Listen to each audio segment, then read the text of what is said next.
Hi there, fellow sea glass lovers. Thanks so much for joining me today. I'm Jackie, and this is part 7 in a 12-part video series I'm doing to complete a sea glass mosaic on this very large 12-pane vintage window.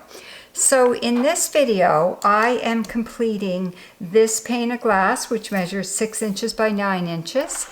And I'm going to need a lot of organization for this piece. So today I'm going to focus my lesson on how to organize your sea glass, because here I'm including some brown sea glass. I need some white sea glass for my background. And I also need some green sea glass. I'm including a couple of blue pieces, and I need some aqua pieces, kind of some off-white, and I have the shell here that I want to put in, and a little bit of a pebble, and maybe a couple of purple pieces of shell. So it's been a lot of organizing to get this particular pane of glass ready to go. So the lesson of the day for today's video is that the better organized you are before you start, the happier you're going to be with your mosaic in the end. So this is the current state of my sea glass organization. This is where I come in my art studio here to get some sea glass if I need it, or to find a special piece. So I have to search through all these jars of sea glass, or look at my trays of stuff sitting on top of the shelf, or look at these shelves over here, or the windowsill. And it's a bit of a mess, I must admit. I think I can do a lot better than this. And this isn't even my whole collection. This is just what I have here in my house. I have a whole closet full of jars of sea glass at my cottage. So this is so much better organized than it was, and it's making a big difference for me. Just having all of my white and my green and my brown jars on the same shelf is very helpful for me. And then when I want to get some sea glass out to work with, I've got my boards right here, and I just grab a board and dump a jar of sea glass onto the board, and then I'm ready to work with it. And I've got some extra containers here that are bigger containers where I can easily access some more. And I always need to have a spot with my tools, so I'm often running around looking for tools. So I've got a container here so I can always find my tools. You should always have a jar of discards. That's my jar of discards. It's fairly full at the moment. And some smaller jar containers up here too, with some different colors of sea glass, so I can find what I'm looking for when I need it. So then you want to sort all your beach treasures according to the type as well. So I have quite a bit of pottery. So I have all of my white pottery sorted here. And then I also have a lot of different shells, and here I have a fishing tackle container full of different types of shells. Makes it really easy for me to find just what I'm looking for when I want something special. And in here, oh my heavens, this has been a lifesaver.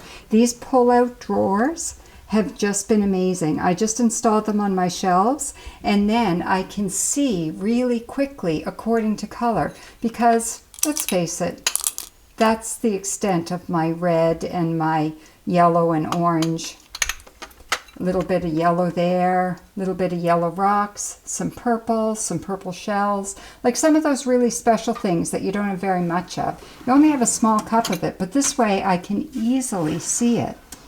And here I have my one jar of blue sea glass, some white milk glass, some different shades of blue, pebbles. I've got a whole jar of bottle tops here, so I can find them really easily. Whereas before I was kind of searching all over the place when I went to look for something.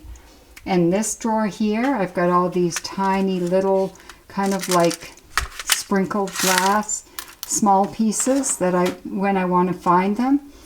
And down here, I've got a drawer full of treasures. So I've got shells, different types of shells, different types of rocks. I've got a whole thing of these special red PEI rocks that I love so much.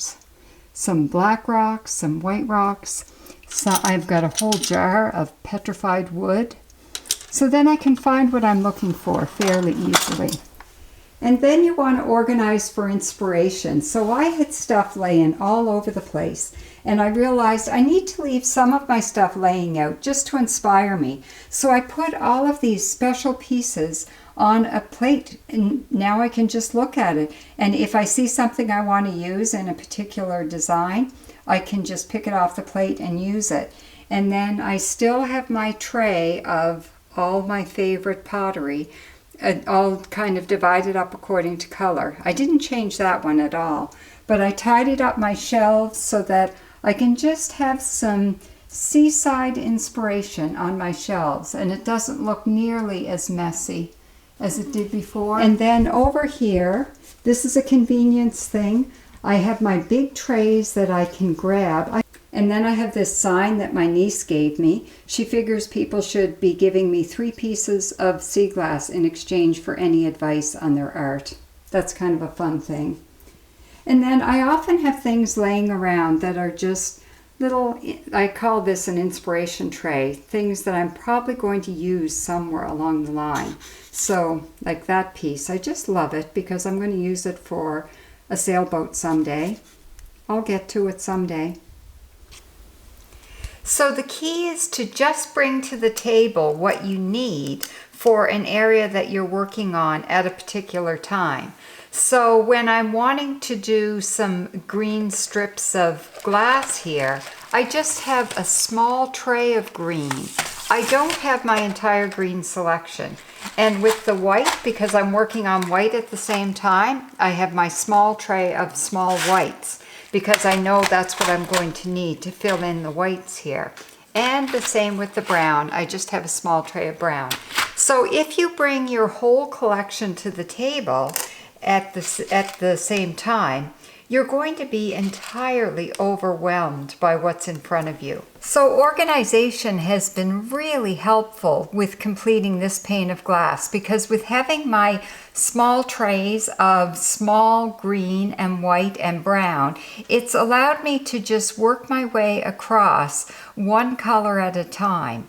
And I'm getting just the right size of sea glass as well to complete my strips here that are going to give me the effect I'm looking for. And when I wanted to make a dark green lily pad here, all I had to do was go to my well-organized sea glass and grab my jar of dark green sea glass, and it just made organization pay off. So I really hope you found this video helpful, and it gives you some ideas on how to organize your own collection, so it makes it easier when it comes to create sea glass mosaic art. So join me for my next video when I'm going to talk about how to create depth in your sea glass mosaic work. And until next time, I hope you make it out to the beach, and happy sea glass hunting.